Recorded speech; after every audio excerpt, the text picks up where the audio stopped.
Assalamu alaikum. I'm Usman Dal. Oh, where are you going? I'm just kidding. I'm not talking about you. I'm talking about the poem that we are going to start today.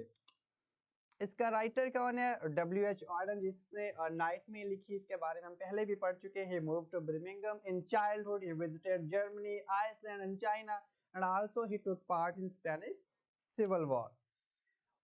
इसको start करने से पहले हम जरा समझ लेते हैं. Where are you going, तुम कहाँ जा रहे हो. बेसिकली ये एक इमेजिनरी थॉट है, डायलॉग है between two imaginary thoughts personified as reader and rider. हमारे जहन में जो थॉट्स होती हैं हमेशा पॉजिटिव और नेगेटिव होती है. किसी भी हम काम को जब करने लगते हैं हमारे जहन में उसके बारे में पॉजिटिव एस्पेक्ट्स भी होते हैं, नेगेटिव भी होते हैं. हम सोचते हैं कि पता नहीं क्या होने वाला है, ये काम ऐसा होगा कि नहीं होगा. तो पॉजिटिव एंड नेगेटिव थॉट हमेशा हमारे अंदर मौजूद होती है. तो यहाँ पे उनको ऐसे पेश किया गया कि जैसे दो लोग आपस में बातें कर रहे हैं. तो स्टार्ट करते हैं इसको. वेयर आर यू गोइंग, तुम कहाँ जा रहे हो.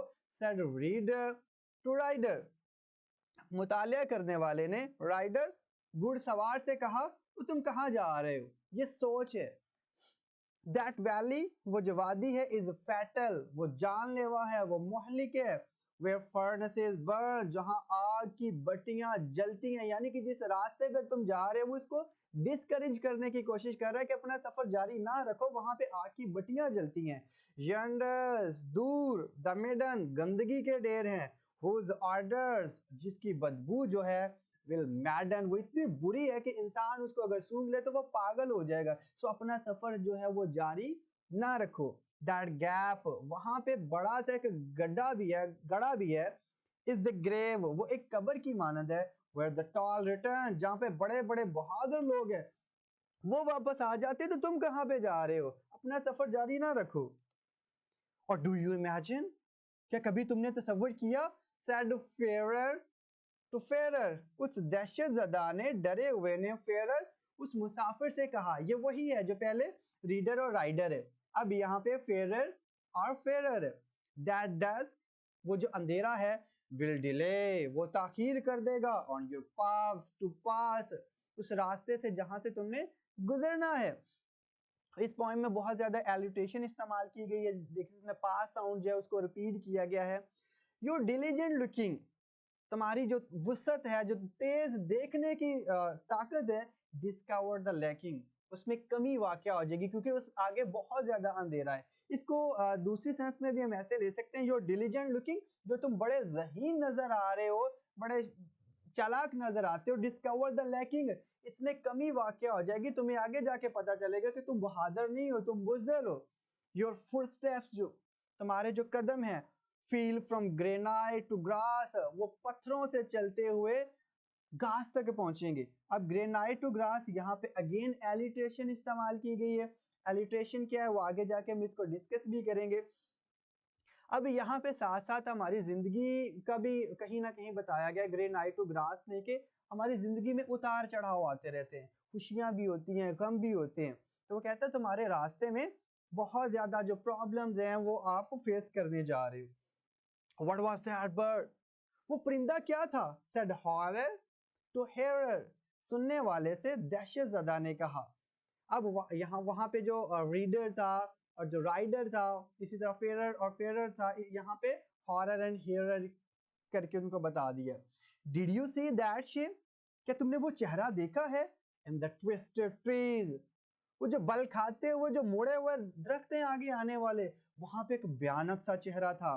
बिहाइंड यू, तुम्हारे पीछे. Swiftly, Aahista Aahista. The figure come softly, वो जो भयानक चेहरा है, वो डरावनी चीज जो है वो तुम्हारे पीछे आहिस्ता आहिस्ता चलती है.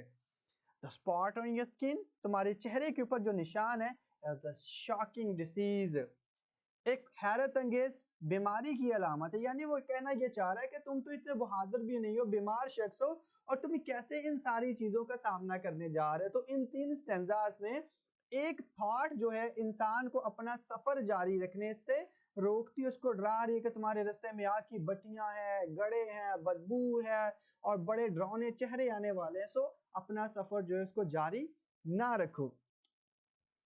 अब इस फोर्थ स्टेंजा में वो जो बहादुर बंदा है वो उसका जवाब देगा अपनी उस सोच को। तो इसमें ये बताया गया कि बहादुर लोग जो हमेशा काम करना चाह रहे होते हैं, जो किसी काम को पाने की जुस्तजू रखते हैं, वो उन डर को, उस खौफ को, वो वहम, जो परेशानी है, उन सबको पीछे छोड़ते हैं और अपना सफर जो है वो जारी रखते हैं। अब उनका रिप्लाई कर रहा है पिछले 3 स्टैंजास का।